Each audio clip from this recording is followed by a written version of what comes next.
yaitu kisah yang selanjutnya, yaitu kisah mengenai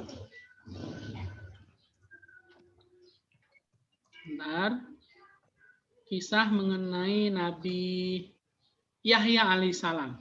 Ya, ini Nabi Yahya alaihissalam adalah anak dari Nabi Zakaria alaihissalam.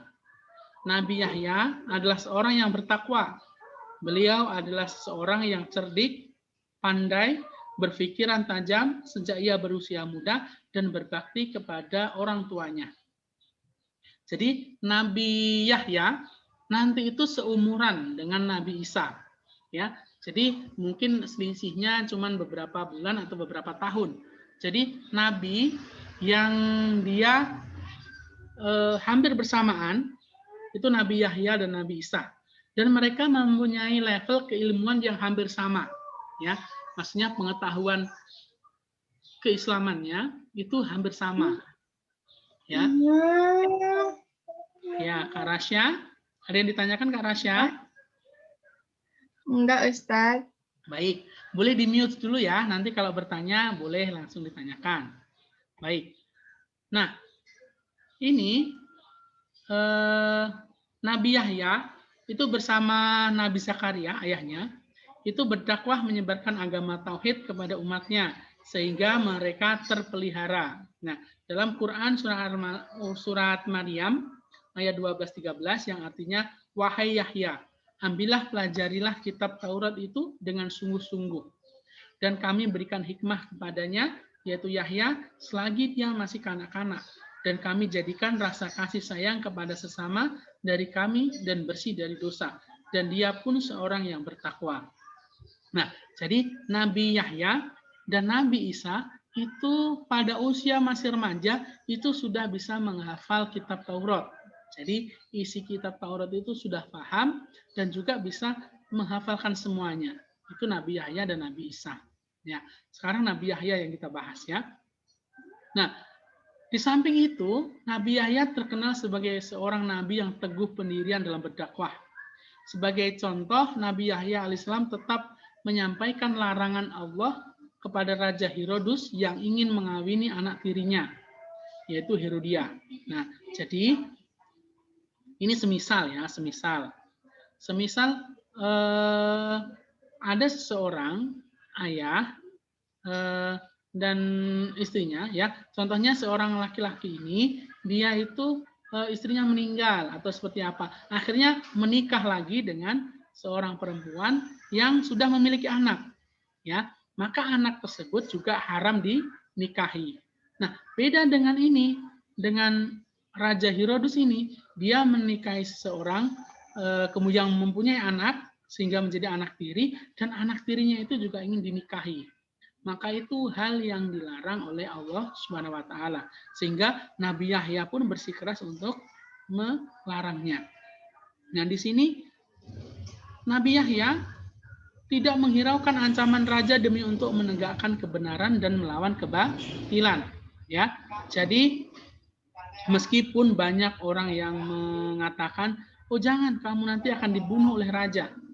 Raja juga akan menghukum Nabi Yahya, tapi Nabi Yahya tetap menegakkan kebenaran. Ya pokoknya tidak boleh, ya tidak boleh. Jadi sampai seperti itu. Cuman Ustadz tidak tahu ya akhir ceritanya. Akhir ceritanya apakah nanti akan dinikahi, tetap dinikahi, dan Nabi Yahya ini dihukum, atau Allah memberikan jalan sehingga hal tersebut tidak terjadi. Karena Ustadz belum mendapat informasi mengenai itu. Ustadz belum baca ceritanya sampai segitu ya. Cuman Ustadz secara global. Nah, berdasarkan kisah Nabi Yahya tadi, kita dapat mengambil sudut teladan, yaitu kita harus memiliki sikap yang tegas untuk mengatakan yang benar itu adalah benar dan yang salah tetaplah salah. Seperti penolakan Nabi Yahya terhadap rencana pernikahan Raja Herodus dengan putri tirinya bernama Herodia. Jadi kita kalau memang ada kebatilan, ada kesalahan, ya tetap kita harus mengatakan salah itu salah. Meskipun itu nanti kepada teman kita, kepada saudara kita dan yang lain, ya. Baik Kak Rasya, ada yang mau ditanyakan? Ada sih Ustaz. Iya, ada apa Kak Rasya? Nah, ini kan tulisannya di sini tulisannya kalau kita harus memiliki sifat yang tegas untuk mengatakan yang benar itu adalah benar dan Ya. salah tetap salah. Nah, artinya kalau misalnya nih, kan aku pernah dengar cerita kan, tapi ceritanya tuh kayak cerita fiksi gitu. Baru ceritanya tuh keluarganya ini berbuat kayak kriminal gitu. Nah, Ustaz, baru nggak ada yang tahu cuma satu orang aja. Baru kalau dia nggak ngomong dia salah kan, Ustaz? Dia salah atau benar, Ustaz? Karena itu demi kebaikan keluarganya juga, Ustaz. Ini kayak apa? Ya, betul. Sebenarnya kemarin kita sudah membahas ada sesuatu hal itu yang memang berbohong, ya, maksudnya berbohong itu ada hal yang diperbolehkan. Salah satunya ketika nanti untuk menjaga keharmonisan sebuah keluarga, contohnya itu ya, itu masih ada diperbolehkan. Supaya tidak terjadi peperangan itu diperbolehkan. Tetapi kita tetap harus memberikan atau mengatakan kepada orang yang bersangkutan itu mengenai mana yang benar dan mana yang salah. Contoh seperti kisah yang disampaikan Kak Rasya tadi. Ada orang itu sebenarnya memang buruk yang diceritakan kepada kita. Jadi kita saja yang tahu, tidak ada yang tahu. Maka kita kepada teman kita itu harus mengatakan, loh kamu itu memang salah. Jadi memang salah. Jadi kepada teman yang menceritakan itu, ya kita memang salah, jadi kita anggap dia salah. Tidak membenarkan dia. Tetapi kita nanti tidak usah memberitahukan kepada orang lain. Karena dengan memberitahukan kepada orang lain, bisa jadi nanti akan menimbulkan sebuah keributan atau sebuah masalah. Maka kita tidak berkewajiban untuk memberitahukan kepada orang lain. Tetapi kepada orang yang tadi melakukan hal tersebut, kita tetap mengatakan, oh perbuatanmu itu salah, kalau memang itu salah. Kalau memang itu benar, ya kita katakan benar. Jadi seperti itu. Jadi contohnya Kak Rasya tadi ada temannya yang curhat mengenai begini, oh memang yang dicurhatkan itu memang salah. Berarti tetap Kak Rasya, oh kamu itu salah. Seharusnya seperti ini, begitu. Tapi Kak Rasya juga tidak boleh menyampaikan kepada orang lain. Begitu. Begitu Kak Rasya ya? Tapi kalau misalnya, iya, tapi kalau misalnya kalau yang bohong ini kayak kan dia ceritanya disuruh bohong kan, Ustaz. Nah, baru waktu kayak ceritanya terungkap lah kebenarannya, Ustaz. Dia itu nggak disalahkan yang bohong ini itu ada yang salahkan, ada yang nggak salahkan. Itu sebenarnya yang benar yang bohong ini dia disalahkan atau enggak, Ustaz? Ya, karena dia kebohongan pasti sudah salah, ya. Jadi contohnya Kak Rasya tadi, Ustadz curhat nih sama Kak Rasya mengenai suatu hal. Nanti Ustadz minta ke Kak Rasya nanti sampaikan ke Ustadz Tasbih begini ya, jangan dia ngomongkan yang sebenarnya. Kak Rasya bohong aja. Nah, tapi Ustadz yang perintahkan untuk berbohong, dan akhirnya Kak Rasya berbohong kepada Ustadz Tasbih. Nah, Ustadz Tasbih ternyata akhirnya tahu. Ya berarti kita berdua tetap salah. Ustadz atau teman yang tadi bercurhat ke Kak Rasya yang meminta untuk tidak berbohong, salah. Untuk berbohong, salah. Kak Rasya yang berbohong kepada Ustadz Tasbih juga salah. Ya, maka kita nanti kalau di sini harus tegas menolak. Maaf ya, saya tidak bisa. Kalau itu masalah berbohong, karena berbohong itu sebuah dosa. Nanti saya takut terkena imbasnya, dan seterusnya. Itu boleh Kak Rasya begitu. Jadi memang, jadi yang penting Kak Rasya tidak mengomongkan saja.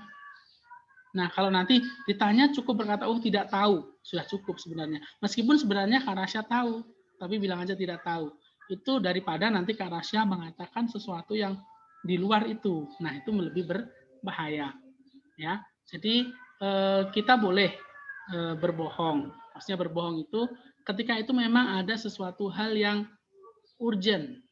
Ya, tadi urgent ya. Contohnya untuk menghilangkan perselisihan atau permusuhan itu boleh. Tapi kalau tadi sudah teman sudah menyuruh berbohong, maka itu tidak boleh, itu tetap salah, ya. Itu dari kita sendiri, kita mengetahui aib orang lain, masalah orang lain, tapi kita diam. Ketika orang bertanya, kita menjawab, oh enggak tahu apa masalah itu, padahal dia tahu. Nah, itu tidak masalah, ya. Tapi kalau nanti sudah begitu tapi ditambah-tambahin, itu yang bermasalah. Kira-kira seperti itu Kak Rasa ya. Ya, baik begitu ya. Baik. Nanti kita bisa sambung lagi diskusinya. Kita lanjutkan lagi sebentar ya. Nah, ini di sini ucapan dan perbuatan Nabi Yahya alaihissalam itu selalu diikuti karena beliau menjadi panutan atau suri teladan masyarakat saat itu. Selain itu, sikap hormat Yahya kepada orang tua dan taat beribadah kepada Allah menjadi teladan bagi siapapun juga. Nah, perilaku Nabi Yahya yang dapat kita jadikan teladan adalah hormat kepada orang tua, pemberani dan teguh pendirian. Nah, ini ada sebuah kisah sebenarnya, tapi Ustadz tidak menceritakan di sini. Ini adalah kisah Nabi Yahya yang sedang berada di hutan. Jadi Nabi Yahya itu nabi yang kalau tidak salah bisa menaklukkan harimau. Ada harimau ini di belakangnya. Sedang melihat Nabi Yahya sedang sholat. Jadi ada kisahnya itu, nanti bisa dicari sendiri. Intinya Nabi Yahya itu tadi seperti itu yang yang terkenal yaitu melawan Raja Herodus tadi. Itu mengenai Nabi Yahya alaihissalam. Nah, selanjutnya mengenai keteladanan Nabi Isa alaihissalam. Nah, dalam Al-Quran, Nabi Isa itu disebut Isa bin Maryam atau Isa al-Masih. Ia diangkat menjadi nabi pada tahun 29 Masehi dan ditugaskan berdakwah kepada Bani Israel di Palestina. Namanya disebut sebanyak 25 kali di dalam Al-Quran. Ya. Jadi Nabi Isa alaihissalam ini terkenal dengan Isa bin Maryam. Yaitu Maryam itu keponakan Nabi Zakaria yang tadi dirawat oleh Nabi Zakaria dan berada di mihrab. Yang sering mendapatkan rezeki atau makanan dari Allah. Nah, begitu juga ini ternyata Maryam, ya, Maryam itu hamil, ya, hamil. Padahal dia di mihrab terus, tidak kemana-mana, tidak pernah bertemu laki-laki kecuali Nabi Zakaria. Tidak pernah menikah juga, belum menikah intinya ya, tapi sudah hamil. Maka itu menjadi sebuah pertanyaan. Nanti banyak orang-orang yang Yahudi, orang-orang yang Bani Israel yang mempertanyakan hal tersebut. Nah, Nabi Isa itu diutus kepada Bani Israel untuk mengajarkan tentang keesaan Tuhan dan menyelamatkan mereka dari kesesatan. Jadi setelah Nabi Zakaria wafat itu ada Nabi Yahya dan juga Nabi Isa. Mereka itu tetap berdakwah untuk mengesahkan Tuhan karena sudah mulai berpecah ya. Pecah maksudnya berpecah, ada pendapat-pendapat lain. Jadi yang menceritakan kalau ini sebelum Nabi Isa lahir ya, itu ada yang mengatakan Nabi siapa namanya ya? Ada, jadi ada yang berpendapat seorang Nabi itu menjadi putra Allah. Ya, nanti kalau umat Kristiani, nanti Nabi Isa itu dianggap sebagai anak Tuhan dan seterusnya. Nah, Nabi Isa ini merupakan salah satu dari Rasul Ulul Azmi ya. Rasul Ulul Azmi adalah Rasul yang memiliki keteguhan di dalam dakwah dan kesabarannya. Nah, Nabi Isa dilahirkan pada tahun 622 sebelum Hijriah atau sebelum tahun Masehi ya. Jadi tahun Masehi yang kita gunakan tahun 2021 itu namanya tahun Masehi. Nah, itu dinisbahkan atau digandengkan dengan kelahiran Nabi Isa ya. Nabi Isa lahir pada 1 Masehi. Nah, sebenarnya maka ada yang berpendapat bahwa tahun baru itu Masehi itu bukan punya kita dan seterusnya. Maka itu sebenarnya ini hanya pengambilan dasar tahun saja ya, tahun Masehi. Nanti kalau umat Islam tahun Hijriah. Dan itu nanti beda. Kalau tahun Masehi itu berdasarkan perputaran bumi mengelilingi matahari. Ya, jadi peredaran mataharinya ya. Kalau Komariah atau bulan Hijriah itu berdasarkan perputaran bulan mengelilingi bumi ya. Jadi kalau Masehi itu bumi mengelilingi matahari, kalau Komariah atau Hijriah itu bulan mengelilingi bumi. Jadi perbedaannya di situ. Semuanya bisa kita gunakan, tidak ada masalah ya. Yang penting kalau nanti ada perayaan tahun baru ya tidak usah berfoya-foya, tidak usah bakar kembang api dan lain sebagainya. Karena itu sebuah yang mubazir, maka tidak boleh kita lakukan ya. Karena perbuatan mubazir itu merupakan teman dari setan, maka tidak boleh kita laksanakan. Nah, Nabi Isa adalah utusan Allah dan diberi kitab suci ya. Nabi Isa termasuk nabi yang mendapatkan kitab suci, yaitu kitab Injil. Nah, dalam menyampaikan ajaran tauhid, beliau mendapat penolakan Bani Israel, tetapi tetap gigih menyampaikannya. Jadi meskipun ditolak ya tetap saja mendakwahkan agama Allah. Nah, mukjizat Nabi Isa seperti telah dijelaskan sebelumnya bahwa Nabi Isa itu diberi mukjizat oleh Allah Subhanahu wa taala yang diceritakan dalam Quran surah Al-Maidah ayat 110. Nih, yang pertama, Nabi Isa itu dapat berbicara dengan manusia ketika masih bayi atau masih dalam buayan. Ini terjadi ketika Maryam tadi sudah melahirkan. Jadi ketika sudah melahirkan, anaknya masih bayi, dibawalah ke kaumnya atau ke depan Nabi Zakaria tadi. Nah, ketika di situ orang-orang mencemooh, menghina, mengolok Maryam. Dasar kamu, intinya begini-begini, kamu tidak, ternyata di mihrab terus katanya beribadah terus, ternyata hamil punya anak dan seterusnya. Nah, pada saat itu Allah menganugerahi Nabi Isa bisa berbicara. Jadi ketika itu kemudian Nabi Isa pun menjawab pertanyaan-pertanyaan dari orang Bani Israel tadi. Sehingga orang-orang pun heran, oh akhirnya sebagian mengakui bahwa Nabi Isa itu memang ciptaan dari Allah tanpa bapa, ya. Jadi karena masih bayi sudah bisa berbicara, ya.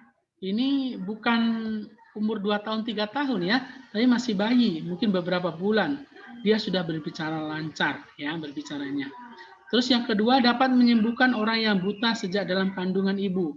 Jadi Nabi Isa diberi kemampuan untuk menyembuhkan orang yang buta. Ya, sejak lahir itu sudah buta, tidak bisa melihat, bisa disembuhkan. Tapi ini tidak terus ya, tidak selanjutnya Nabi Isa membuka klinik pengobatan orang buta, tidak ya. Tapi cuman ketika itu ada orang buta disembuhkan. Ya. Terus dapat menyembuhkan orang yang berpenyakit lepra dengan seizin Allah. Lepra itu penyakit kusta.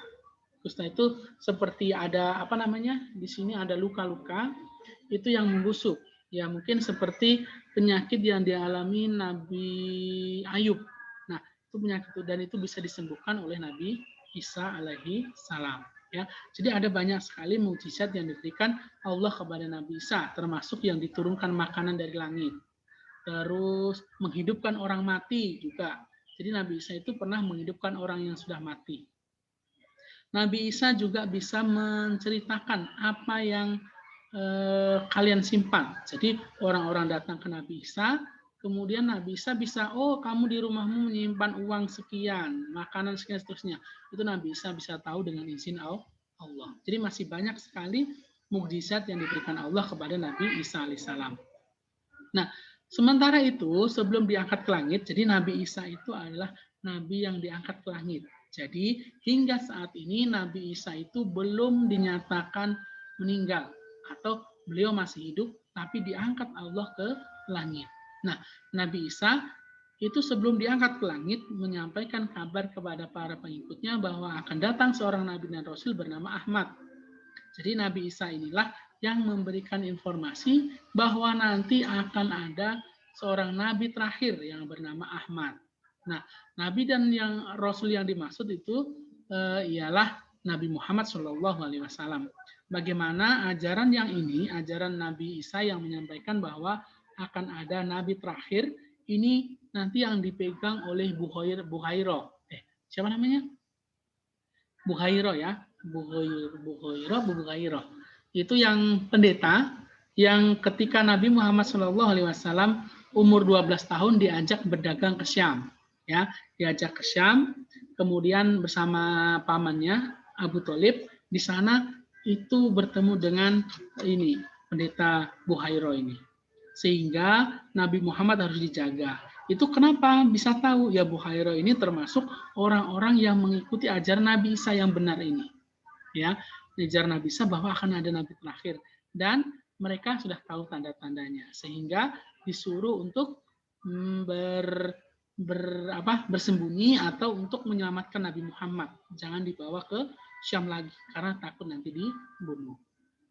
Nah, terus di sini ada, dan ingatlah ketika Isa putra Maryam berkata, wahai Bani Israel, sesungguhnya aku utusan Allah kepadamu yang membenarkan kitab yang turun sebelumku, yaitu Taurat, dan memberi kabar gembira dengan seorang Rasul yang akan datang setelahku, yang namanya Ahmad atau Muhammad. Di dalam Quran surat Al-A'raf ayat 6. Itu informasinya. Tapi informasi mengenai ini itu di kitab Injil atau di kitabnya umat Kristen itu tidak ada. Jadi maka ini memang Bani Israel itu yang tadi ditakutkan Nabi Zakaria akan menghilangkan atau menambah isi kitab Taurat maupun kitab Injil, dan ternyata terjadi. Hingga informasi mengenai Nabi Muhammad itu tidak ada di Injil, ya. Ini seperti itu. Nah, Nabi Isa itu yang dinaikkan ke langit atau diangkat Allah ke langit. Sedangkan yang disalib, biasanya kan kita kalau mendengarkan cerita, melihat film, itu kan ada yang disalib, yang menjadi Tuhannya orang Kristen. Itu adalah Yudas Iskariot. Ya, jadi dia itu salah satu murid Nabi Isa yang dia itu berkhianat, menyampaikan informasi kepada orang Romawi sehingga ditangkap, dan ketika itu ternyata Yudas inilah yang diserupakan wajahnya oleh Allah sehingga dia yang ditangkap dan sehingga dia juga yang disalib. Tapi sebenarnya Nabi Isa itu diselamatkan oleh Allah dan diangkat ke langit sebelum itu. Nah, berdasarkan kisah Nabi Isa, itu mari kita ambil hikmahnya apa saja. Yang pertama, kita harus menjaga kehormatan diri, kehormatan orang tua dan keluarga. Seperti yang contohkan Maryam, ibunda Nabi Isa alaihissalam. Jadi kita harus menjaga kehormatan, termasuk kehormatan orang tua kita, terutama ya. Tadi Siti Maryam menjaga kehormatannya. Terus Nabi Isa juga menjaga kehormatan orang tuanya. Ketika orang tuanya dihina, Maryam dihina, maka dia menjawab dalam buayan. Itu salah satu menjaga kehormatan diri. Nah, kita bagaimana menjaga kehormatan diri? Setidaknya kita jangan melakukan hal-hal yang mungkin bisa menjadikan orang tua kita marah atau malu di hadapan orang lain. Ya, maka itu kita termasuk menjaga kehormatan diri. Contoh ya, contoh perbuatan yang buruk yang tidak boleh kita lakukan. Kita mencuri, mengambil punya orang lain. Nah, mungkin kalau tidak ketahuan tidak masalah. Maksudnya tidak masalah, tidak timbul masalah yang besar. Tapi ketika itu nanti kita mengambil punya orang lain, ketahuan.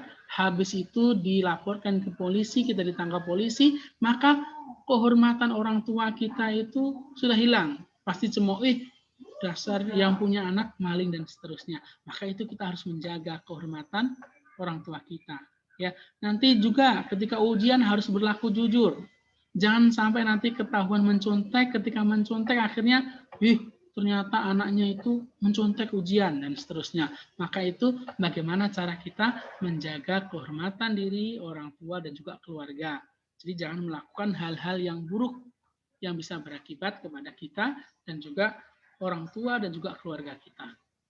Yang kedua, kita harus berani berkata yang benar ya. Kalau benar memang katakan benar, sama seperti Nabi Yahya tadi. Selanjutnya kita harus meyakini bahwa Nabi Isa adalah seorang Rasul. Nah, Nabi Isa itu seorang Rasul. Jangan sampai kita meyakini bahwa dia nanti adalah Tuhan, seperti yang diyakini oleh umat Kristiani. Terus yang keempat, kita meyakini bahwa Nabi Isa diberi wahyu berupa kitab suci Injil. Jadi kitab Injil itu memang diwahyukan kepada Nabi Isa. Tetapi Injil atau Bible yang ada di saudara kita kaum Nasrani atau orang Kristen itu bukan otentik kitab Injil yang diberikan kepada Nabi Isa. Itu sudah ada penambahan dan juga pengurangan. Ya, itu yang harus kita yakini ya. Tapi ada memang kitabnya. Tetapi mengenai yang sudah dipegang umat Nasrani sekarang, ya kita tidak bisa meyakini bahwa itu kitab suci Injil yang diturunkan kepada Nabi Isa. Terus kita harus menyembah Allah, Tuhan yang Maha Esa dan Maha Suci. Jadi yang harus kita sembah cuma Allah. Selanjutnya kita yakin bahwa orang yang bertakwa pasti dilindungi oleh Allah Subhanahu wa taala. Ingat, di hari akhir nanti akan muncul seorang akan muncul ya makhluk Allah yang dia itu membawa fitnah yang paling besar, yaitu Dajjal. Dajjal nanti pada awalnya dia orang biasa. Nanti dia akan mengaku sebagai seorang pemimpin ya ketika sudah punya agak anak buah. Nanti dia akan mengaku seorang nabi, dia mengaku sebagai Nabi Isa ya. Terus ketika sudah pengikutnya sudah banyak, nanti dia akan mengaku sebagai Tuhan. Nah, ketika itu sudah muncul, maka nanti Allah akan mengutus Nabi Isa untuk membunuh Dajjal. Maka sebelum Nabi Isa diturunkan dan membunuh Dajjal, kita harus menjaga akidah kita. Bagaimana kita hanya menyembah Allah dan kita tidak meyakini ada Tuhan selain Allah. Ya, dengan kita yakin dan bertakwa, insya Allah Allah akan melindungi kita. Ya, jadi kita harus berjaga-jaga ya mulai sekarang. Nah, itu adalah kisah mengenai Nabi Isa. Mungkin ada yang ditanyakan mengenai Nabi Isa alaihissalam? Ada? Ya, sebenarnya kisahnya panjang sekali kalau mau diceritakan akan panjang. Cuman ya kita ambil sedikit-sedikit karena waktu kita terbatas ya. Baik, selanjutnya kalau tidak ada, kita masuk satu kisah lagi yaitu kisah Ashabul Kahfi ya. Nanti baru kita diskusi. Baik. Ini adalah kisah Ashabul Kahfi. Nah, Ashabul Kahfi menceritakan 7 orang pemuda dan seekor anjing yang ditidurkan oleh Allah Subhanahu wa taala selama 309 tahun. Kisah Ashabul Kahfi dapat kita temui dalam Quran surah Al-Kahfi ya. Kisah Ashabul Kahfi ini yang salah satu ayatnya menceritakan, kami ceritakan kepadamu Muhammad kisah mereka dengan sebenarnya. Sesungguhnya mereka adalah pemuda-pemuda yang beriman kepada Tuhan mereka dan kami tambahkan petunjuk kepada mereka. Jadi ini menjadi dasar bahwa ulama berpendapat bahwa hewan itu nanti akan ada yang masuk surga. Dan salah satu hewan yang akan dimasukkan ke dalam surga adalah anjingnya Ashabul Kahfi. Itu termasuk nanti yang akan dimasukkan Allah ke dalam surga. Itu pendapat sebagian ulama seperti itu ya. Nah, kita lanjutkan. Nah, Ashabul Kahfi itu merupakan kisah perjuangan 7 orang pemuda yang menyelamatkan keyakinannya kepada Allah yang Maha Esa. Mereka hidup di negeri Syam yang dikuasai bangsa Romawi. Saat itu Syam diperintah oleh gubernur Romawi yang amat kejam, namanya Dakianus. Ya, Dakianus. Nah, Dakianus ini ialah seorang penyembah berhala yang amat fanatik. Ia menyebar mata-mata ke seluruh negeri untuk mengetahui orang-orang yang tidak menyembah berhala. Jika orang suruhan Dakianus menemukan anggota masyarakat yang tidak menyembah berhala, maka mereka akan diseret ke hadapan Dakianus dan dihukum. Jadi agamanya agama penyembah berhala. Nah, tapi di antara rakyatnya itu ada beberapa orang, ya beberapa pemuda tadi. Beberapa pemuda yang tetap meyakini bahwa tidak ada Tuhan selain Allah. Nah, Ashabul Kahfi ini sekelompok pemuda yang beriman kepada Allah yang meyakini bahwa tidak ada yang berhak disembah kecuali Allah semata. Maka ketauhidannya itu sangat tinggi, ya. Mereka teguh di atas keyakinan yang benar, meskipun bertentangan dengan mayoritas masyarakat. Ashabul Kahfi mengambil keputusan untuk menghindari kejaran Dakianus dengan cara bersembunyi di gua demi menyelamatkan akidah dan keyakinan mereka. Jadi 7 orang ini pergi dari negeri Syam tadi untuk bersembunyi karena dikejar ya. Dan di tengah perjalanan, ini sebenarnya cuman ada kalau tidak salah itu 5, kalau tidak 6 ya. 5 orang. Kemudian mereka lari, di tengah perjalanan bertemu dengan seseorang. Dan bertemu juga anjingnya. Anjingnya itu sudah suruh pergi tapi ikut terus. Nah, dia sebenarnya anjing ini ditakutkan nanti menggonggong ketika di dalam gua. Tapi ternyata anjing ini menurut dan diam saja di dalam gua. Dan malah menjaga orang-orang tersebut. Nah, ini dalam surah Al-Kahfi ayat 10. Awal fityatu ilal kahfi faqalu rabbana atina min ladunka rahmah Wahai lana min amrina rosyada. Ini artinya ingatlah ketika pemuda-pemuda itu berlindung ke dalam gua lalu mereka berdoa. Ya Tuhan kami, berikanlah rahmat kepada kami dari sisimu dan sempurnakanlah petunjuk yang lurus bagi kami dalam urusan kami. Ya, ini doa Ashabul Kahfi di dalam gua. Nah, lalu Allah Subhanahu wa taala pun mengabulkan doa mereka dan memudahkan urusan mereka. Mereka berlindung di dalam sebuah gua yang cukup luas sehingga mereka bisa tinggal dengan nyaman di dalamnya. Allah Subhanahu wa taala juga menidurkan mereka di dalam gua tersebut selama 309 tahun. Jadi lama sekali ya. 309 tahun itu sudah 3 abad.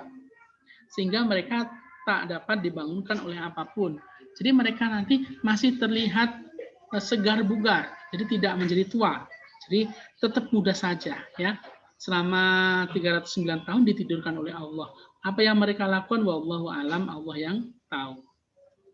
Nah, Ashabul Kahfi tidur di dalam gua mendapat perlindungan dan penjagaan dari Allah Subhanahu wa taala.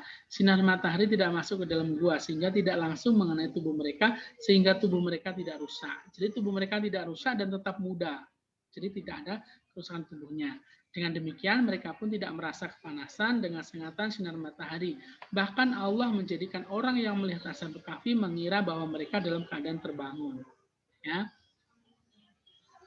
Nah, ketika Allah Subhanahu wa taala membangunkan Ashabul Kahfi, jadi ketika sudah 309 tahun dibangunkan, maka salah satu dari mereka pergi ke kota dengan membawa uang untuk membeli makanan. Dan apa yang didapati? Nah, ternyata ia mendapati negeri itu sudah berubah, negeri Dakianus. Oh, ini bukan negeriku, modelnya tidak seperti ini zaman dulu, karena sudah 300 tahun ya. Maka penduduk dan pemerintah pun juga sudah berganti. Maka penduduk tidak mengenali mereka, juga tidak seorang pun yang dikenal dari penduduk negeri tersebut. Nah, ini diketahui ketika salah seorang pemuda tersebut membeli roti dan membawa uang pada zaman dulu. Nah, ketika dibayarkan, maka orang itu yang baunya roti itu, oh, ini bukan uang kami, tidak bisa digunakan. Duh, ini uang saya, masih berlaku, dan seterusnya. Akhirnya, ini penjual roti melaporkan. Akhirnya, nanti didatangilah si Ashabul Kahfi.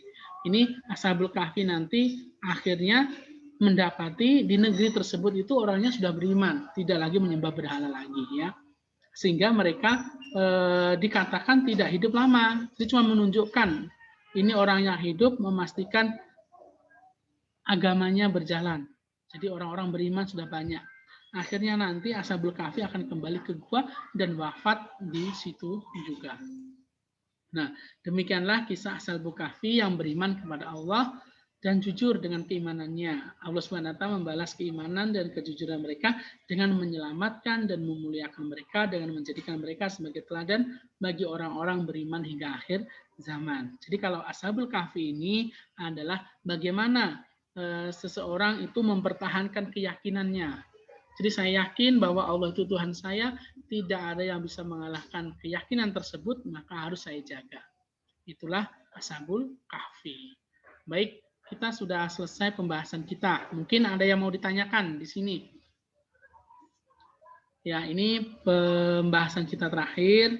Insya Allah, pekan depan kita sudah akan membahas soal-soal, sehingga mungkin akhir-akhir ini merupakan ujung dari pertemuan kita ya. Maksudnya kalian sudah kelas 6, insya Allah sebentar lagi akan lulus, mungkin bulan April, Mei, Juni itu mungkin kita sudah tidak bertemu lagi, kalian sudah masuk ke SMP.